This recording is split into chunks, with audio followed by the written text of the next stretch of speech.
السلام علیکم، آپ دیکھ رہے ہیں یوٹیوب پہ انیک ناجی آفیشیل۔ آپ کو ایک خاتون کی کہانی سناتے ہیں آج۔ 97 کی بات ہے یہ۔ میں پاکستان ٹیلی ویژن پہ ایک شو کیا کرتا تھا، یوتھ شو جوان کے نام سے، اور اس شو میں ہم آؤٹ اسٹینڈنگ پرفارم کرنے والے جو لڑکے لڑکیاں ینگ ہوتے تھے ان کو بلا کے ان کو آنر دیتے تھے اور ان سے گفتگو کرتے تھے۔ ڈاکٹرز، مختلف اسٹوڈنٹس یا پھر جو ایکسٹراڈنری اچیورز ہوتے تھے ان کو بلاتے تھے۔ اچھا، ہمارے پاس ظاہر ہے کہ مسئلہ یہ ہوتا تھا کہ اب یہ وہ وقت نہیں ہے، ذرا 97 کی بات کر رہا ہوں، تو ابھی جنرلی پاپولیشن میں وہ اعتماد نہیں تھا لوگوں میں جو آج موبائل فون نے، یعنی اب تو کوئی کیمرہ شائع اگر ملے تو وہ یہ خبر ہوتی ہے کہ کوئی کیمرہ شائع ہو، ورنہ کوئی بھی نہیں ہوتا اب، لیکن یہ وہ زمانہ نہیں ہے۔ تو اس وقت ہمیں آڈینس بیسڈ شو تھا، تو اکثر یہ پرابلم رہتی تھی کہ اگر میل جو یعنی آڈینس ہے وہ زیادہ ہو گئی ہے اور فیمیل کم ہے، تو اس سے جو ہماری فیمیل گیسٹس ہوتی تھیں، بچیاں یا کوئی سنگرز ہوتی تھیں یا اچیورز جو آتی تھیں لڑکیاں، وہ ذرا انکمفرٹیبل ہوتی تھیں اور وہ بعض اوقات اس طرح گفتگو میں ان کو مشکل ہوتی تھی اگر، تو پھر ہماری کوشش ہوتی تھی کہ ہم آڈینس کو بیلنس کریں، یعنی فیمیل پارٹیسپیشن آئے۔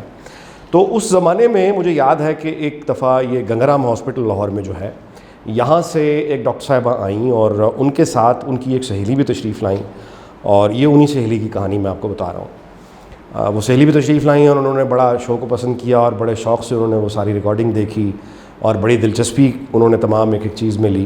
اور اس کے بعد جو اس شو کے پروڈیوسر تھے، اللہ غریق رحمت کرے، فوت ہو چکے ہیں، مشتاق چودھری صاحب، ان سے بھی اس خاتون نے کہا کہ مطلب کوئی بھی آپ کی ہیلپ اس شو میں، آپ اچھا ایک کام کر رہے ہیں، لوگوں کو انکریج کرتے ہیں، تو میں حاضر ہوں۔ اور ظاہر ہے کہ پھر چودھری صاحب نے ان کو یہ کہا کہ ہمیں اکثر یہ مسئلہ درپیش رہتا ہے، تو آپ اگر ہمیں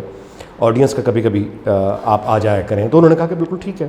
تو اس کے بعد ان خاتون کا ایک طرح سے ہمارے شو کے ساتھ یوں کہیے کہ رابطہ سا ہو گیا، اور جب بھی ہم 6 دن کام کرتے تھے اور ایک دن وہ ریکارڈنگ کرتے تھے، یہ اور زمانہ تھا، آج کی طرح نہیں ہے۔ اس میں آڈینس جب بھی ہمیں لگتا کہ اس دفعہ فیمیل پارٹیسپیشن ذرا کم ہے، تو وہ جو خاتون آپ یوں سمجھیں کہ کسی گیسٹ کے ساتھ جو آپ یوں سمجھیں کہ ہمارے لیے ایک بڑی سپورٹ، ایک رحمت کا فرشتہ بن کے آئی تھی، ان کو ہم فون کرتے اور وہ کچھ لیڈی ڈاکٹرز، کچھ نرسز کا یعنی وہ آ جایا کرتیں اور ہم ان کو فرنٹ رو پہ بٹھا دیا کرتے، جس سے ایک فیمیل پارٹیسپیشن ایڈ ہو جاتی آڈینس میں، جس سے جو ہماری گیسٹ ہوتی تھیں ذرا ان کا کمفرٹ لیول انکریز ہو جایا کرتا تھا۔ یہ جو خاتون ہیں یہ ایک وابستہ تھیں ایک کوئی ڈاکٹرز کی، انہوں نے ایک تنظیم بنا رکھی تھی گنگرام ہاسپٹل میں، ان کا ایک آفس بھی تھا۔ میں کچھ دفعہ چائے بھی پینے وہاں گیا، ان کا اصرار تھا کبھی آئے تو میں گیا بھی، کیونکہ وہ ہماری ہیلپ کرتی تھیں۔ اس کے بعد یہ جو خاتون تھیں ان کو بہت شوق تھا، یعنی جس طرح میں نے بتایا پاکستان ٹیلی ویژن کے معاملات میں دلچسپ، مطلب وہ آپ یوں سمجھیے کہ اگر ہم شو کی تیاری دوپہر 2 بجے سے شروع کر رہے ہیں، ریہرسل، مطلب ایک دن پہلے کون سا موضوع ہوگا، کون سا سوال ہوگا، اس سوال کی کیا جوہت نکل سکتی ہے، اس کا کیا مطلب نکل سکتا ہے وغیرہ، تو شام 7 بجے تک بعض اوقات یعنی 3 4 5 گھنٹے وہ خاتون ہماری اس میٹنگز میں جو شو کو ہم پریپیئر کرنے کے لیے کرتے تھے اس میں وہ موجود رہتی تھیں، بہت دلچسپی سے، شوق سے۔ وہ جیسے اداکاروں، یہ پاکستان ٹیلی ویژن لاہور کے سینٹر جو ہے آفس کے اندر یہ سب کارروائی مطلب آفیشیلی ہوتی تھی معاملات، تو وہاں پہ وہ خاتون جس طرح سے ایکٹرز گھوم رہے ہیں، پھر رہے ہیں، لوگ آ رہے ہیں جا رہے ہیں، بڑی رونق ہوتی تھی اس وقت وہاں، تو وہ خاتون بڑے شوق سے سب سے ملا بھی کرتی، سب کو دیکھا بھی کرتی اور آفس میں بیٹھی بھی رہتی مغرب کے بعد جایا کرتی۔ اس کے بعد خیر وہ شو جو تھا وہ ایک اور کمپنی نے خرید لیا، وہ انگلینڈ چلا گیا، میں انگلینڈ چلا گیا، وہ مختلف شہروں سے وہ شو کیا، زندگی میری بدل گئی، کچھ سال گزرے، وہ خاتون جو ہیں حافظے سے یوں سمجھیں کہ محو ہو گئیں، اور پھر اچانک ان کا یعنی پاکستان مسلم لیگ قائد اعظم جب بنی تو ایک دم ان خاتون کا ہمیں یعنی بطور رہنما ان کا نام آنا شروع ہو گیا، اور اس کے بعد اس زمانے میں جو نیشنل اسمبلی کے اسپیکر تھے ان کے ساتھ کچھ ان کے اختلافات اور لڑائیوں کی خبریں آئیں۔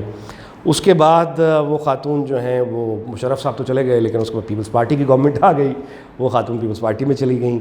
اطلاعات کی وزیر ہوئیں، اور وہی خاتون بعد میں پی ٹی آئی میں چلی گئیں، اور پی ٹی آئی کی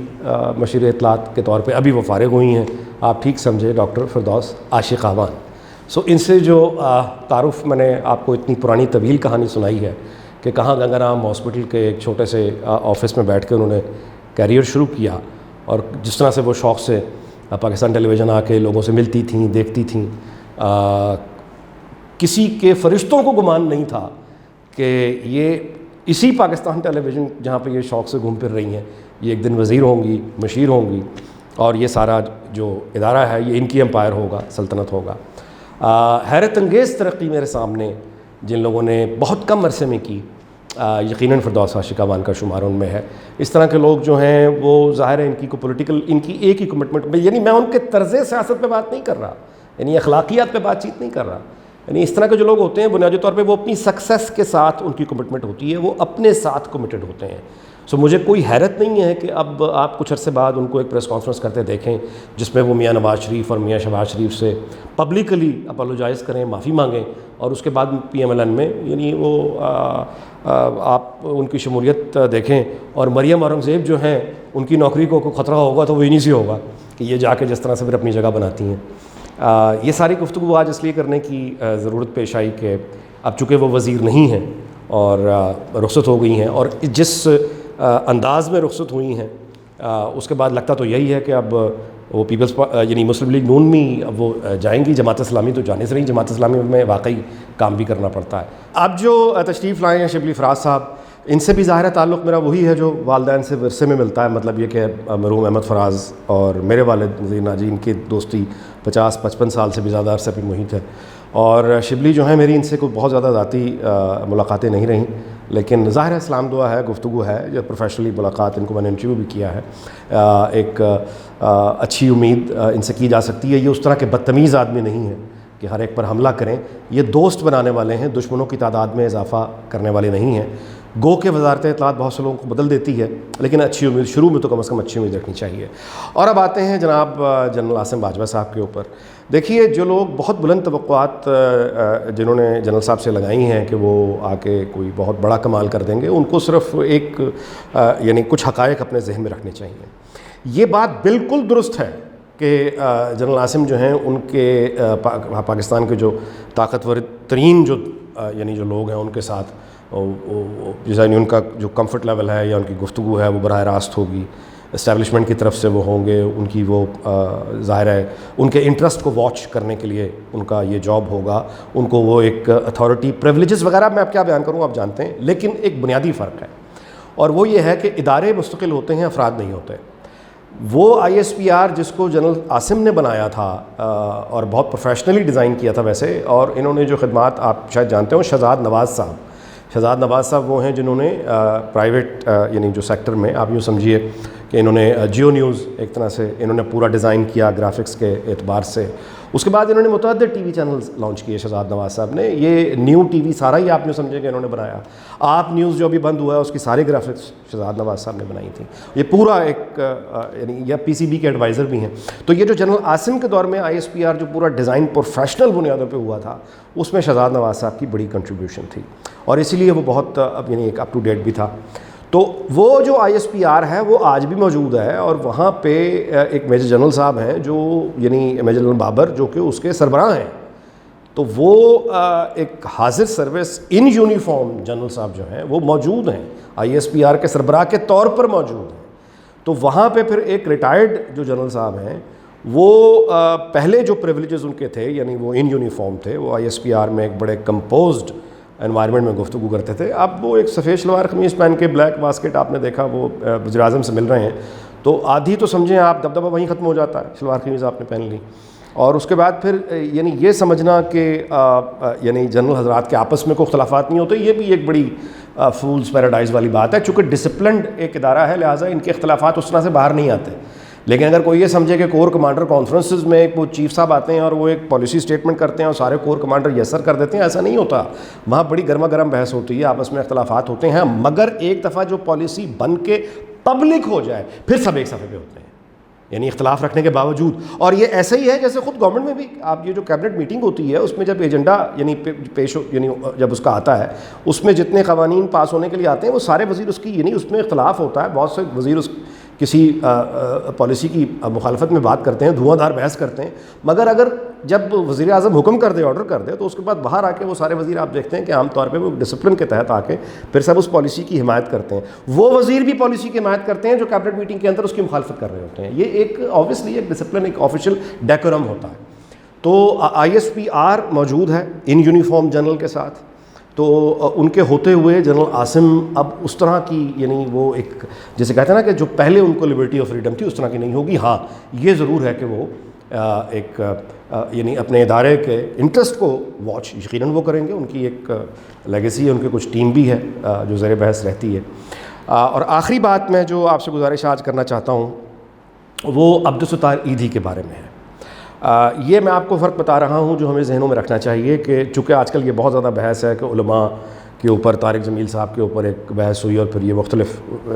علماء اور بھی میدان میں آ گئے. رویت ہلال کمیٹی ہمیشہ کی طرح زیر بحث رہی لیکن استفاع رمضان کی شروعات مطلب کم از کم اس لحاظ سے اچھی ہوئی کہ گو کہ یعنی رمضان پشاور میں تو پہلے ہی رکھا گیا لیکن کم از کم یہ ہے کہ باقی ملک میں ایک سرٹینٹی آئی. بہرحال میں آپ کو عبدالستار ایدھی صاحب کی ایک واقعہ سنانا چاہتا ہوں.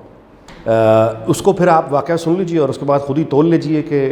یعنی علماء حضرات اور پھر جو ایک کام کرنے والا آدمی ہوتا ہے وہ اس میں فرق.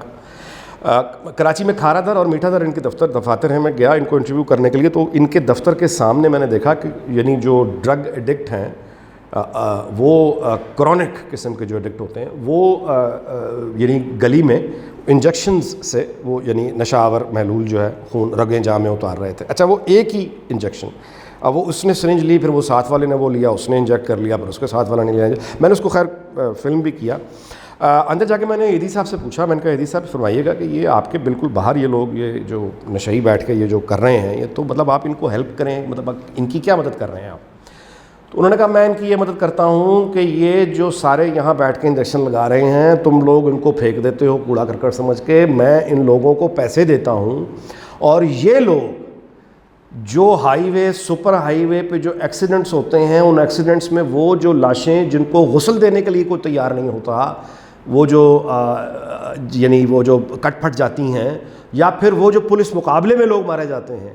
انہیں کوئی غسل دینے کے لیے تیار نہیں ہوتا, میں ان نشئیوں کو یہ کام لگاتا ہوں کہ یہ پھر ان لاشوں کو غسل بھی دیتے ہیں, کفن دفن بھی کرتے ہیں, قبروں میں بھی دفناتے ہیں. اور اس کے علاوہ ان نشئیوں کا یہ کام ہے کہ یہ اٹھتے ہیں اور جا کے جو آوارہ بلے کتے آوارہ جو جانور ہیں جو پھر رہے ہوتے ہیں زخمی, یہ ان زخمی جانوروں کو میرے پاس اٹھا کے لاتے ہیں. میں ان کو 50 روپے دیتا ہوں بلی کا, 100 روپے دیتا ہوں کتے کا, ان کو پھر نگہداشت جانوروں کی میں کرتا ہوں اور اس طرح سے میں ان سے کام لیتا ہوں. اسی 50-100 روپے کا لا کے یہ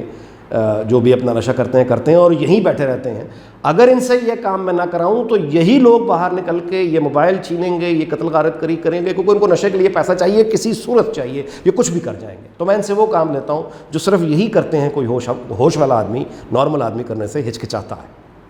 تو یہ ہوتا ہے ایک آدمی جو یعنی کوڑا کرکٹ کیا ہے, ہر وہ چیز جس کا استعمال ہمیں نہیں آتا, ہمارے نزدیک وہ کوڑا کرکٹ ہے. لیکن جو کوڑا کرکٹ ہم گھر سے اٹھا کے باہر پھینکتے ہیں دوسرے کا وہ روزگار ہے. کوئی اس سے بجلی بنا لیتا ہے, یعنی کوئی اس سے پلاسٹک بنا لیتا ہے, کوئی اس کو ریسائیکل کر لیتا ہے. تو کوڑا کرکٹ کیا, جو جس کا استعمال ہمیں نہیں آتا. اور اگر آپ غور کریں نا تو بہت زیادہ پیسہ یا بہت زیادہ کپڑے یا بہت زیادہ فرنیچر یا بہت زیادہ ایسی جائیداد جو آپ کے استعمال میں ہی نہیں ہے, اگر آپ غور کریں تو وہ بھی کوڑا کرکٹ ہی ہوتی ہے. اس بات پہ آج کی محفل ختم کرتے ہیں, پھر آپ سے ملاقات ہوگی. دوبارہ ایسے یہی گزارش التجا کہ نیچے ایک بیل آئیکن ہے اسے پریس کر دیجئے گا تاکہ سبسکرپشن آپ کے پاس ہو اور جب ہم ویڈیو اپلوڈ کریں آپ کو اس کا علم ہو جائے. بہت شکریہ, اللہ حافظ.